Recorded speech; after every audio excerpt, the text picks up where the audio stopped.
Hi, I'm Michael Glidewell with Crack Skull Record TV, and we're here with episode 2 of season 3 of In Between the Cracks with M.R. Spaz and SOB to talk about their new album, RedVillain. We out here soul searching. The first song is called, what is it? To Whom It May Concern? Yeah. Yeah. So that's just like, like a spoken word intro kind of. And the thing that really inspired me on that was I Boosie, old school hip hop and like stuff like that was kind of like there was like always a song on most of the records that was like dedicated to shouting their homeboys out and shouting shit out. Mm-hmm. So I was like, this is that one. This is going to be that. And then I'm going to get that out of the way because I don't want any skits on the album. I don't want not one skit on the album. Was there a reason behind like why you didn't want to do any like sketches or anything like that? Because during the beat making process we had made, when we started going into the beat making process, we had like, what was it, like almost 100 or plus beats, like 100. Like some of them were full beats, some of them were just like ideas that could be turned into something. But it's like there was a lot of options, and just going through them naturally, I think like 30 or so were picked out, and you'll see later on, like there wasn't really like, we just don't want to not use this one, so we ended up combining a lot of things, and it became a very I don't know, like it's the most beats I've definitely put on an album, just for the sheer amount that it switches. Yeah.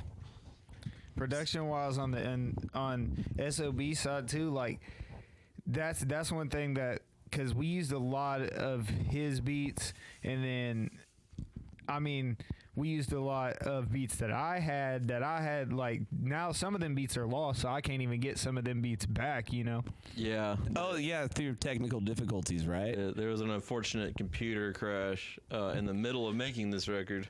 Would you say that this was, as far as the list of current projects and all the groups that you've done, together, would this be the most intensive amount of like real like production work, like producing as far as musically goes and like editing, like that you've really put into like a collaboration together?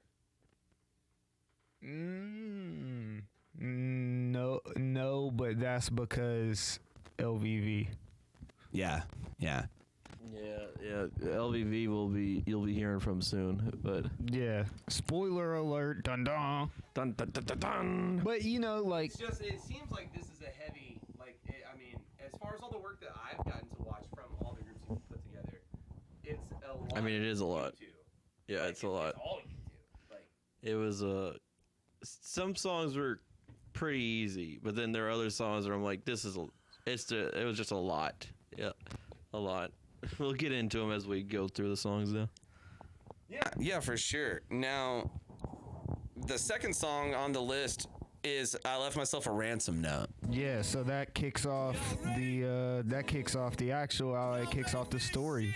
So not only does it, it's a part one song itself.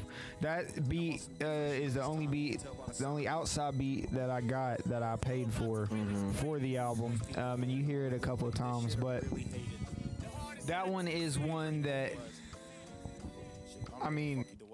I had a beat because I paid for it, and the SOB had this beat, and easily I was like, yo, we should collab those. And I don't know, after we collabed them, it just came out way better than I expected, and I started writing to it immediately, and I think once we finished it, I wrote the song like within a day of it being done, like. Yeah, and it was definitely a fast process. It was an odd matchup because I was like, I had made this really like weird, intense beat, and when he showed me what he wanted to match it up with, which was very much like a Tyler-inspired like jazzy, chill kind of thing. I was kind of like, okay. We could try it. And I think it does come out really well. It's a very big contrast, and it makes a huge difference in those parts. So I think it works. But. So you said a Tyler kind of sound. Would you like? Is there a group of people that you would say that you drew the most inspiration from while you were going through this writing process for these songs? Well, I do admit it in the lyrics.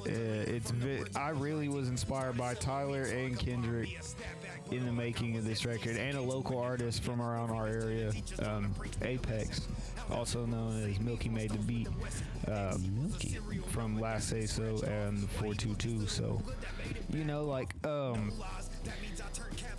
that was kind of most of the inspiration, not lyrically, but that was kind of most of the inspiration sound-wise I had in mind when I was going forward. So when we were picking beats, it was really easy for me to kind of just like be like, yeah, we want this, I want this, so.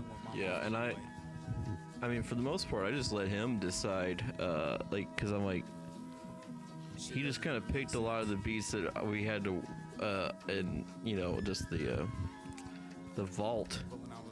And and I started to figure out what he wanted just from that, and I ended up making a couple of beats that I'm like, oh well, this is perfect for it. And yeah, I think the main inspiration was just like Kendrick, Tyler's kind of sounding things, and then there's other influences that pop up here and there just because some of the beats I made like probably a year ago or maybe even older than that. So A lot of time passed and shit. yeah, so there's all kinds of things in there.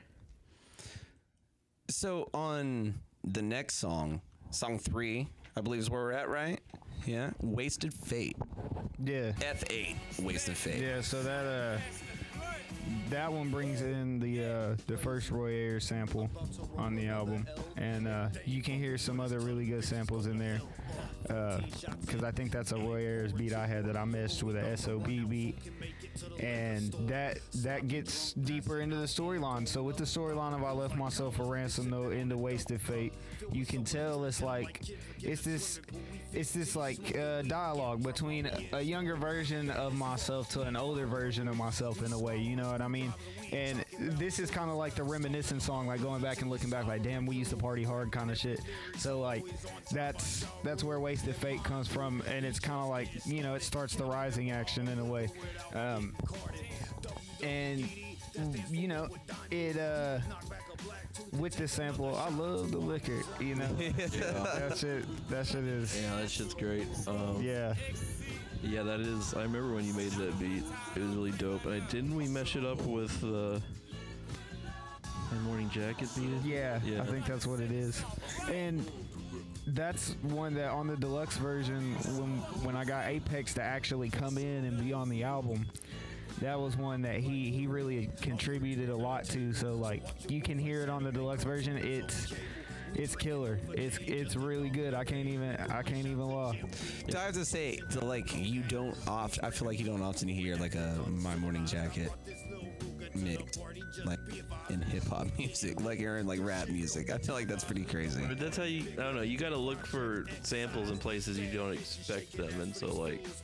I mean, everybody goes like soul and funk, and like and there's a reason, because it's awesome and it's very easy to sample. But like, sometimes you just gotta, be like, well, what if you sampled that? Just like the second song, it got a Mudvayne sample. Like, you would never expect to hear that. No, you fucking wouldn't. No, you would not. Now, on the fourth song, what is it? All Is Well in Love and Lust. Yep. Is that the title for that? Yeah. So that's I feel like that's a heavy name for a song. that was a beat we made. I don't know where I don't really remember where the thinking process came from, even in the beat making standpoint, but I remember it was one that me and SOB just kind of put together and added shit to, and I was really questioning it at first, and but I think it came out really, really well in the end, and that's the Not Love song.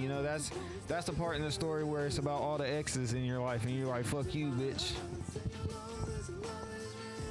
Yeah, that's what it is. That's the one that got you when you. Well, you've got a few songs that have like gotten me. That's one of the things. Like, I can admit, like, there's multiple songs where like admitting as a grown man, it got me in my feels. Like there've been at least 2 songs that I think that like kind of almost brought tears to my eyes. I think, and like we'll talk about them later. Like I think you know one, and what the one I'm talking about that really got me. Rain. Oh, I think that is it. And I bet it's yeah, there's one that really like hit me in my shit. And like that's what I love about this album though, is like you can tell it's memories. Like, and it makes you think of your memories. I don't know. Yeah, and it's and it does have features on it, but it is a lot. It's like I'd say 90% just the Spaz story. Like it's he tackles a lot of it. There's not a lot of like extra voices. And then the rest of the backstory continues on Prophecy of the Streets, which we will get to in another series. Yeah, and also Prophecy. kind of like segueing perfectly the song that Nick mentioned, Rain. That's the next song. Yeah. Oh, yeah, because I knew that. And I believe I didn't just look out. I believe that's also featuring Apex, right? Rain. Well, see, on the deluxe version it is. So on the basic version, that's the difference between like the base version and the deluxe version. Okay. The Besides base, the extra tracks. yeah, the base version is like a cycle of my life that I was stuck in, and the deluxe version is like it represents breaking out of that cycle. So that's why the waiting a month and all that for it. But more on that later. With Rain, like for the deluxe tracks, Apex added a lot to it, and it came out so well once just working with him. And once we got all that done, it was really awesome what he did for it and how he hooked it up. And I mean, me and SOB made that beat. I think that was one that, like, if I remember correctly, it was one you had and we just added shit to it. Yeah, we just went over and added shit to it. Yeah. Is that something Like all from the those years past, or? Yeah. Yeah, all those pianos and shit were added like in the Flute, all the flute and everything. You know? Now, let me ask real quick: is that piano work something you guys put on, or is that a sample of something? Like, No, I know both of you kind of play the piano, so. We did quite a bit of it. Yeah. There's some samples on there, like the bass line's a sample, the drums are a sample, but Oh yeah, Rain. That has the YG sample. That has the bass line for the beginning of YG. that's right. That was in there too. Yeah. But yeah, all the other, like the flutes are like all done by, MIDI keyboard kind of thing. Oh yeah. I was just curious because I love piano playing. I know both of you are assholes that can play the piano. Gee, thanks. Fucking sucks. There goes my self-doubt again. My personality's about to split. We hope you've enjoyed what you've seen in season 3 of In Between the Cracks. If you would, just like and subscribe, click that notification bell, and tune in with our next episodes. Follow us, leave comments on what you want to know about the artist, and we look forward to seeing you next time.